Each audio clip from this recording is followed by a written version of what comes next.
Ghost Cult Magazine welcomes in Thomas and Milena from Gold. How are you today? It's this evening where you are, but how are you? Pretty okay, I think. Yeah, it's crazy times for everybody. But yeah, Today is a bit of a weird day because today in the Netherlands all restrictions were banned, so we can now we have our lives back a little bit. But on the other hand, there's war in Europe, so it's pretty weird where we're at right now. So yeah, I think just having an album coming up would normally already be quite intense, and now in the whole context of geopolitics and the pandemic, it's very intense. Yeah. Absolutely, I totally understand that. It feels like the axis of the earth is off, like the whole last few years, not just the pandemic and this entire collective psychic break we've all had, and now this fear of war. You know, we feel it over here too. Obviously, we're not as near, and Netherlands has, you know, military bases and NATO and all this stuff, and it's very frightening. I'm unhappy. We don't want this. Nobody wants this, except one person in the whole world, which is terrible. We have many friends in the region. We have many bands we care about. It's crushing to the soul to have this, you know, be a part of the fabric of today. Personally, in terms of just selfishly, like, you know, Roadburn, we're going to talk a bit about Roadburn. Roadburn is my favorite ever festival, anything in the music community, in all of music, not just metal, not heavy metal, not whatever avant-garde, anything. We started out, Ghost Cult started out as a zine in the Netherlands, run by a collective of Dutch writers and journalists. And I ended up taking it over in the first year. But like, we've always had those roots in Europe, in Netherlands, in Roadburn, literally formed to cover Roadburn. And maybe a few other things, you know, Into the Grave. There's another one, Desert Fest. There's another one that's gone that I used to love, Incubate. I used to love it. You know, we covered all these things the first few years really heavily. So we have still many Dutch writers, many folks in your country, so we care. We're there, and it's really hard on everybody. And, you know, this is no fun. And it's no fun to talk about the pandemic on and on and on. I never thought this would happen in my lifetime. I heard stories about this from my grandmother, like, oh, you know, we had the plague, and we had tuberculosis, and we had polio, and then these things were gone through the miracle of science. And then I never also thought that you're going to have so many dumb people. The biggest problem is not the disease, it's the stupid people who want to fight. And I understand, like, we're all fatigued, right?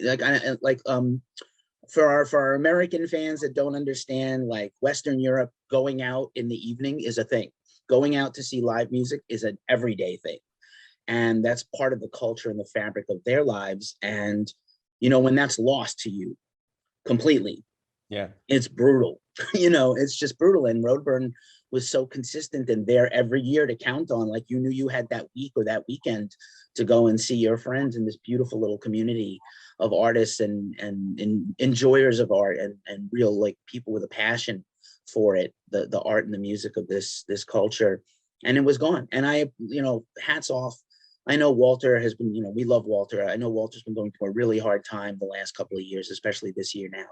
And him and the team have put together, last year I thought it was brilliant what you could do with what you could do, and I thought it was wonderful. And you guys have been a part of it for a few years, and you're a huge part of it this year. So, you know, first off, obviously, we entered this interview understanding that, like, you know, whatever you're comfortable talking about, these are all difficult subjects. You don't make easy music. I was gonna say, I watched the video last night. Just kind of like popped it on again because I hadn't seen it in a little bit, and it was great to see you all smile and you know, joke around and make fun with the camera. I am, you know, imagine while you were setting up to record or like a little performance video. But you know, we are all people. Trauma and tragedy is part of our lives, also good times.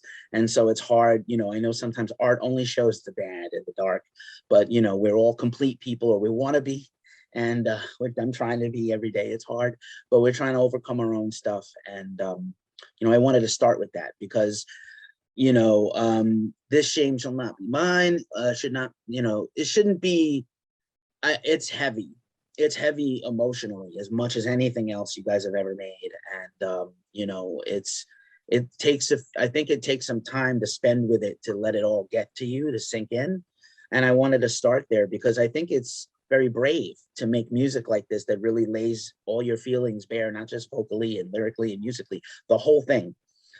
You know, just to start there, if you're comfortable talking about it, and I'm going to say that probably a few times, you know, whatever your level you're comfortable with, but I wanted to start there just kind of as that place to begin the interview. Well, yeah, I think it's the only way to go for us, or at least if I'm speaking for myself, lyric wise, and obviously also like writing the music. It's somehow what we do, that it's always this like very honest and real telling of stuff that we go through, and sometimes it's nice stuff, but most of the times it's pretty dramatic stuff, I have to say. But with this album especially, it was there was no way of going around this subject. So yeah. And I think the only way I at least like art is when it's pure and when it's complete, when there's no holds bar or no punches pulled. It has to be direct, and it has to be complete in what it offers you. So and I especially use the word art because I don't think we're here to entertain. Other people are here to entertain, and that's extremely valuable. A world without entertainment would be hell. So so that's very important. But yeah, what we do is not entertainment per se.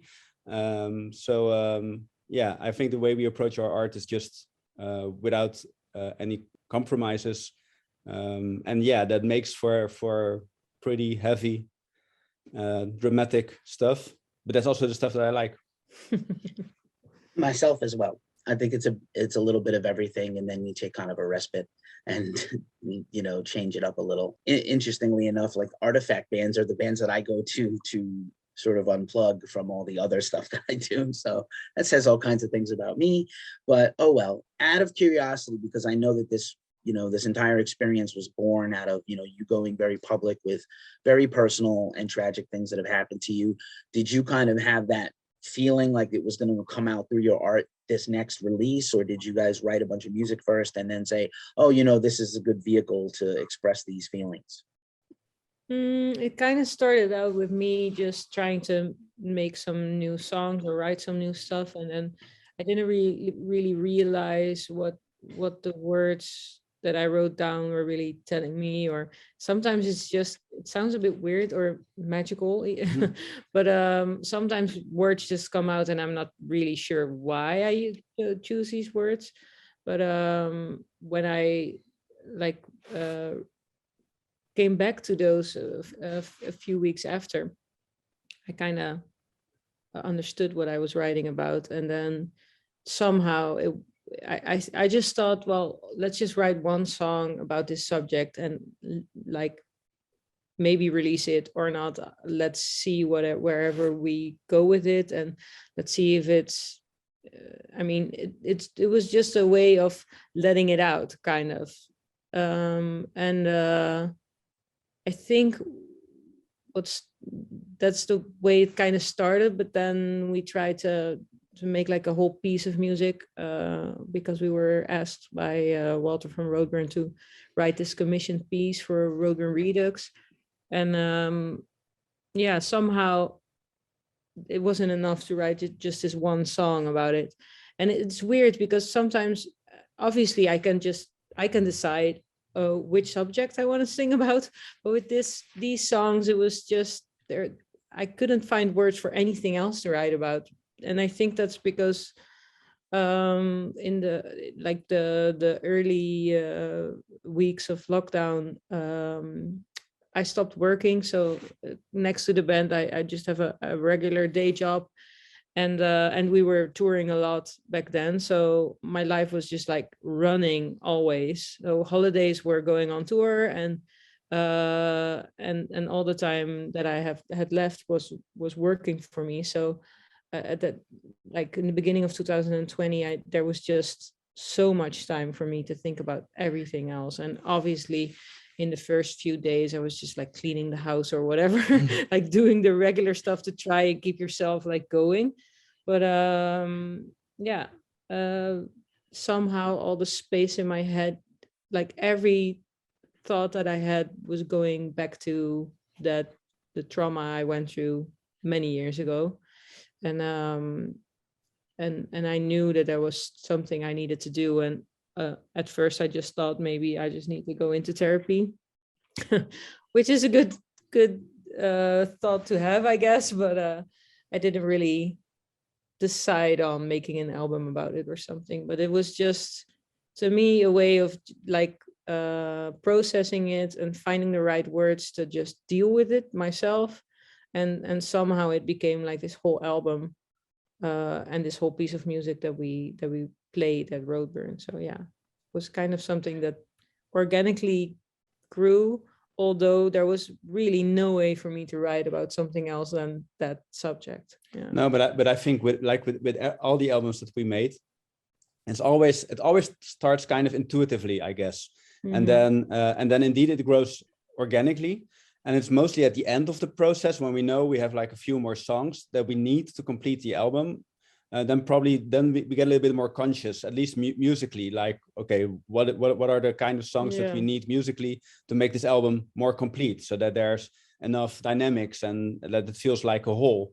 And I maybe even lyrically, maybe even had, I can't remember if that happened lyrically as well, like the different perspectives of the trauma that with this album, yes, definitely. Yeah. I mean, at first it was just writing stuff down and seeing where it would take me. But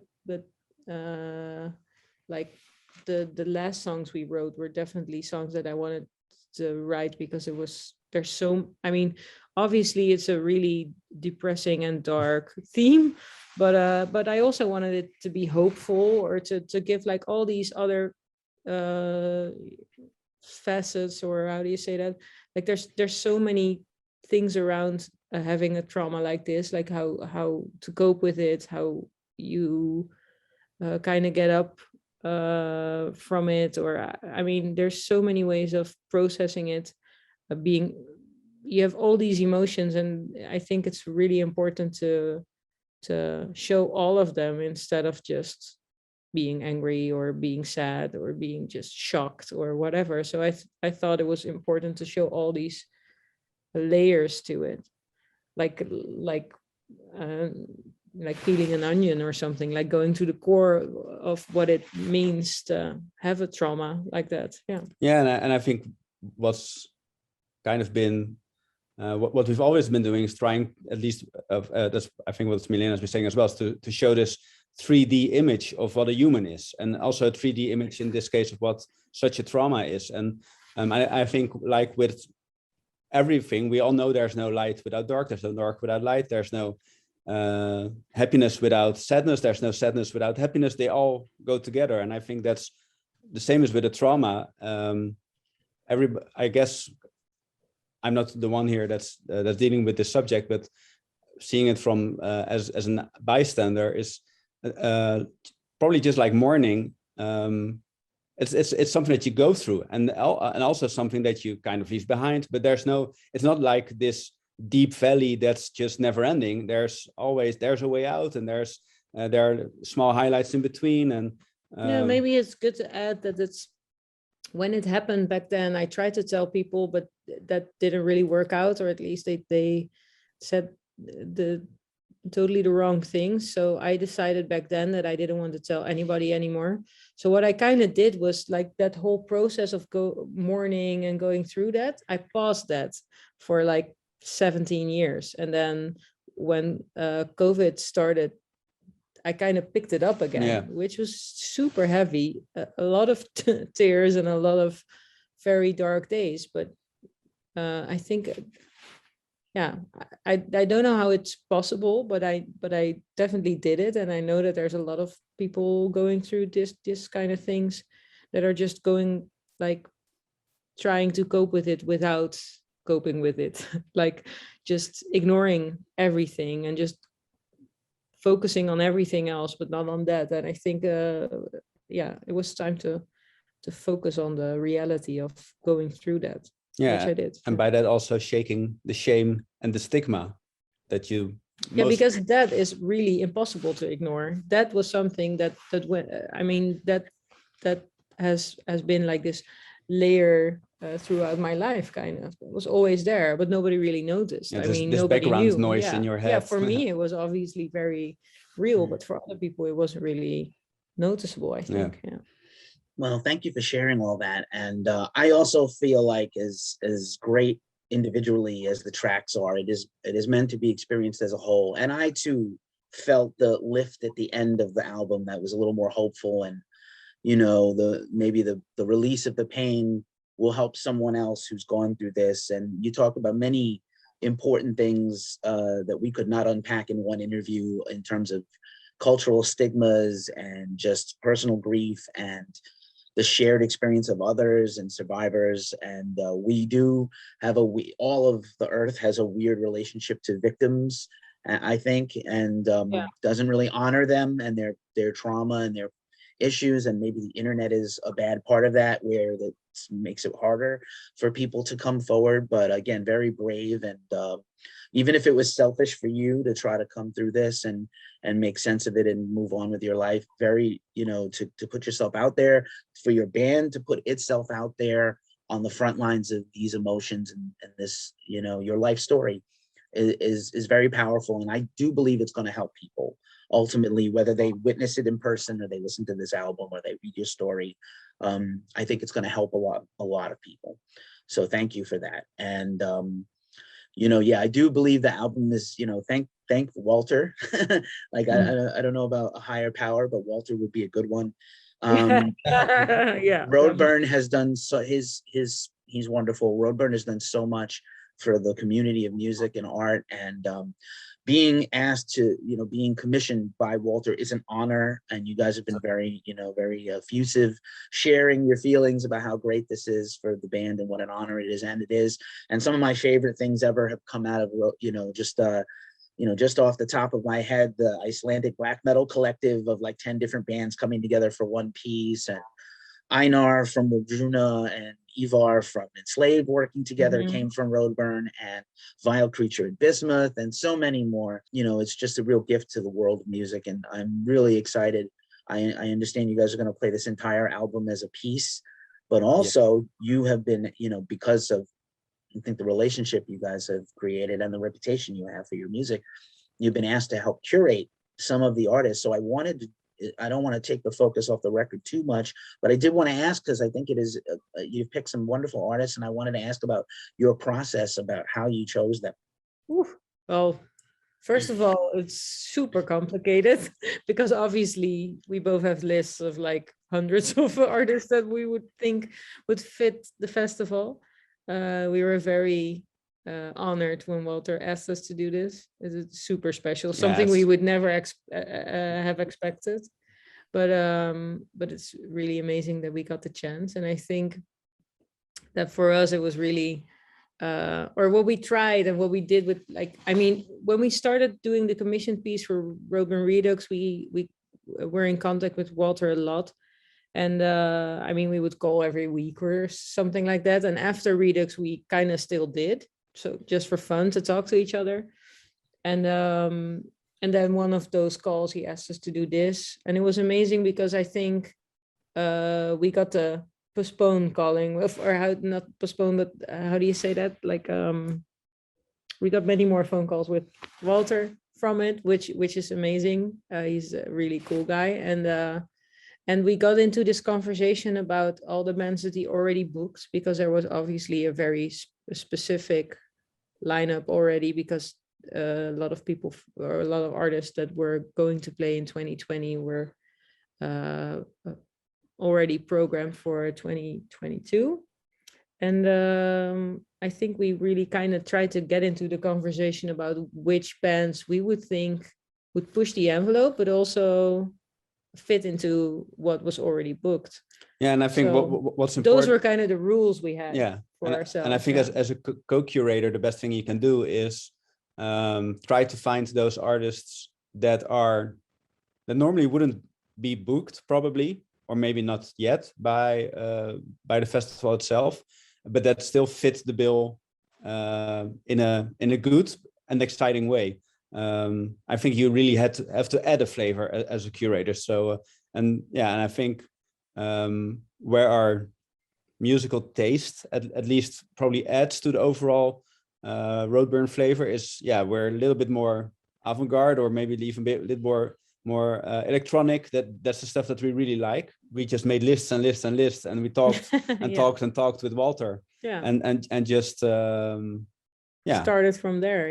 Yeah, it was amazing. I mean, we made a list. For example, we made a playlist for Walter to listen to some stuff that we thought would be nice, and then some of those artists are now booked. So I think we just try to stay in the conversation. And also, I mean, sometimes you would call with Walter to see whatever he wanted to book and if that would fit our curation. So we kind of really try to make like this whole, I mean, the ultimate Roadburn experience is seeing like the artist that you love the most, but also being like surprised by the stuff that you didn't know yet, plus the bands, like the commissioned pieces that would make something that wasn't there before Roadburn. So I think, to us, it's also always very much a journey of getting to know new stuff. And I hope that we can add that to the festival as well, and COVID didn't make it easy. COVID gave a lot of restrictions in what was possible, and also just preparing wisely for the festival. So if we would book only American artists or artists from the other side of the world, that we would just pose such a risk for the lineup. Although we did end up booking a lot of course, acts that are not necessarily from Europe. But we also have this significant chunk of European artists and even Dutch artists, because that's not only because they're great, but also because that that spreads the risk of cancellations because of COVID. Well, thank you for that.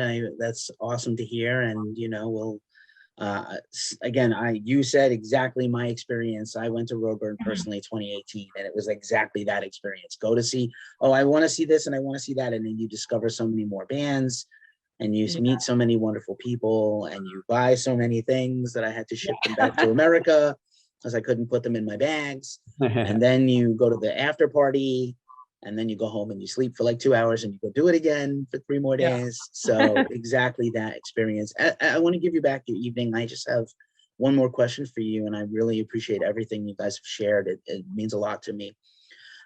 Obviously, I can't imagine how hard it was to make this record. Do you envision that this album can only live as a full album performance? You have other wonderful albums, and I'm sure people have their favorites, especially from your last album, that they want to hear live, especially because there was no touring, that much touring after.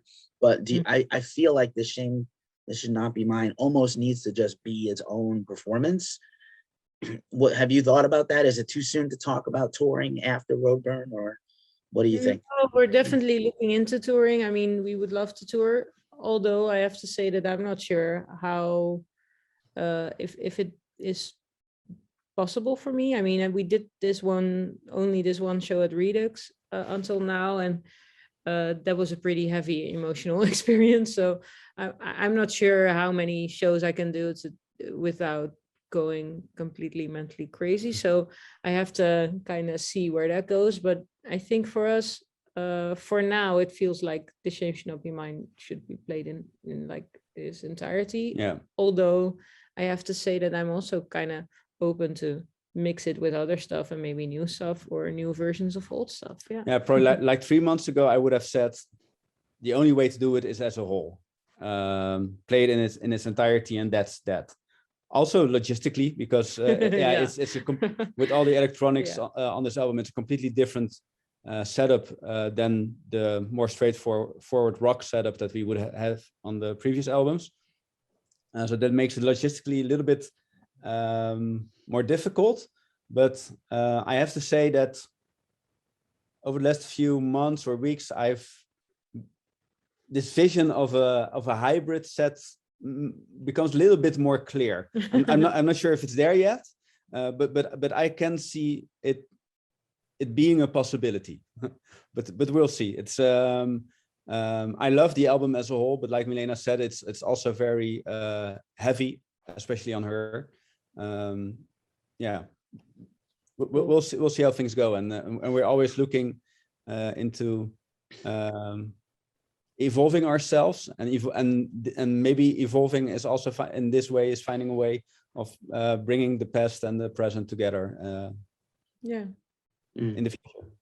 But at least there's this one show that we know we'll do, which is Roadburn this year, and there we'll definitely play the album in its entirety. And after that, we have to see. I mean, for us, it's I mean, emotionally obvious. There's obvious reasons why it would be hard for me, but also, let's say if I will be able to do it, then still.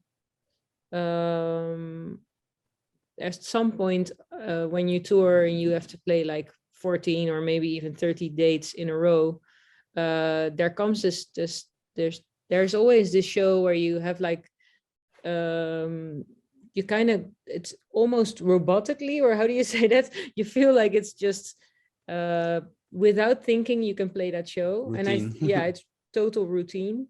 And then normally that's like the sweet spot, because when you're there you can just enjoy and don't think too much and just see where it takes you. But with this, I'm kind of scared that it will, I mean, it needs to be delivered emotionally as well. So I kind of feel that like that would be maybe be a problem, but I mean, we don't know yet because we didn't do it. No, but yeah, I mean, I don't want to be playing this set without feeling anything. That would be weird for me as well. So I kind of feel that yeah, that's something we still have to find out. It's going to be a big adventure. Yeah. It's going to be a process, and you know, certainly just like everything else, you have to honor yourself above all things. As much as you want to make music and bring it to the people, you have to do what's right to you, and you know what you can bear. There's no shame in that, at least. No pun intended, I promise. Thomas and Milena, thank you so much for sharing your story. I know it wasn't easy, and I'm really grateful we had this opportunity to talk and share this, I think, important conversation with our viewers and listeners. And we can't wait for Roadburn. We'll have somebody, at least one or two people at Roadburn like we do every year, and we look forward to covering you in the future. Best of luck. Be safe. Good luck with everything. Take care of yourselves, and hopefully we'll see you soon. Thank you so much, and thank you for having us. And yeah, it's been a pleasure.